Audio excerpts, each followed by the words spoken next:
The next 5 years, you're going to start to see the true dissolvement of borders. And these borders that have been put around money, they're not really borders. They're more like they're not. They're walls. They're massive stone walls with barbed wire fences. They are literally creating a prison for money around the world, especially in the global south and emerging markets like in Africa, Southeast Asia, Latin America. People do not have access to the world of capital and finance like we do.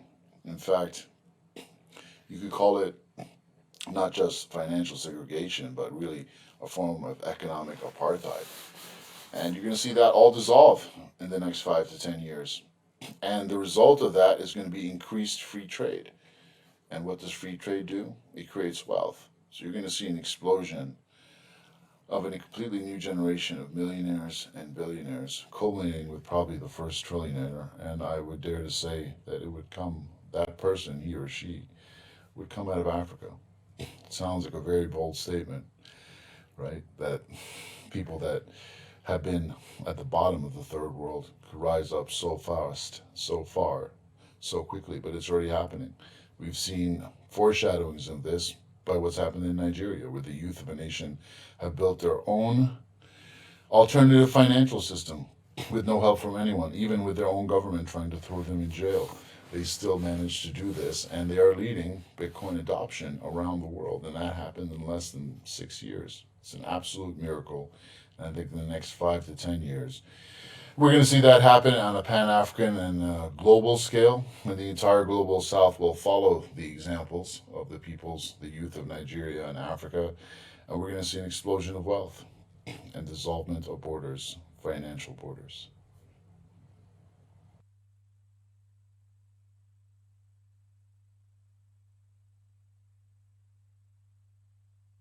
Well, the trend of true adoption along real use cases in emerging markets is the most exciting trend. It's something that we have all been waiting for in cryptocurrency, while everyone else in the crypto world has been, playing voodoo with charts and focusing on highly speculative, plays and squeaking, exchanges preying on their own users. The peoples of the emerging South, the global South, the emerging worlds, have pioneered cryptocurrency, specifically Bitcoin, along real use cases. Payments, remittance, wealth preservation, commerce, and even social good. That's amazing because until then, it's been almost all about speculation. Buy Bitcoin and hold it, or hey, trade your Bitcoin for some shit coins, and maybe they'll go to the moon and make you rich. It's not any better than gambling. In fact, it is gambling, and it's worse because a lot of people actually get hurt, and that's what happens. This would happen in the Gordian Gecko age, and there were laws passed to stop that. And the same thing is going to happen in cryptocurrency. So what we're really seeing is a race. You're seeing regulation come in now in a very hot and heavy way. Uncle Sam is, pushing the envelope, and it's honestly a lot of it is to protect people from all the scams that have gone down in crypto, and they continue to proliferate. So this is a race. You've got the good guys in the global south working on using cryptocurrency and Bitcoin to solve real problems and create real value.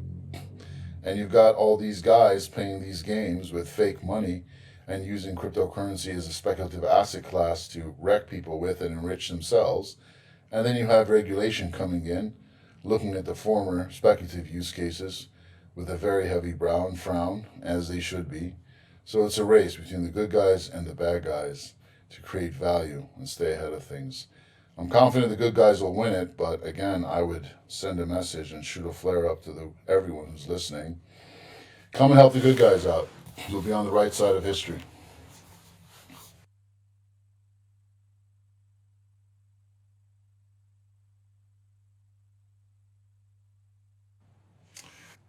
Well, the question of regulation being a barrier to cryptocurrency's growth, I wouldn't say that's necessarily fair.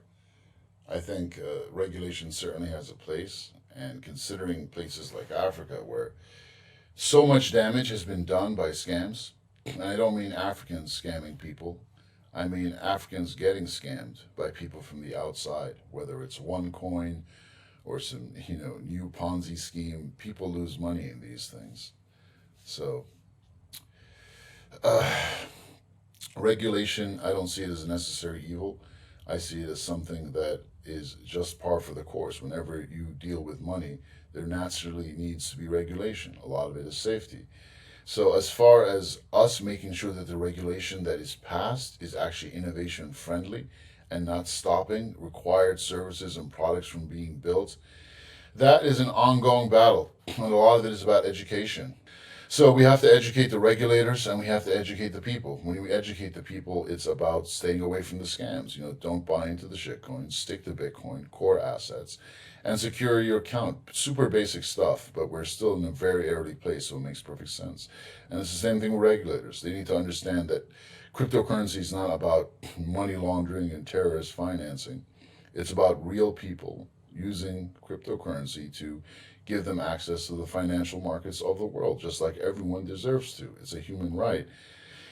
And that's just starting only now. It's the peoples of Africa. They've been doing it for the past 6 years, but it still hasn't even permeated into the mainstream narrative just within the small cryptocurrency community, let alone the greater community at large. So it really is on us. If we want innovation friendly regulation to pass that will not stifle the growth of cryptocurrency, then we must double down on education, not just for the people, but also for the regulators. And then I think we'll be all right.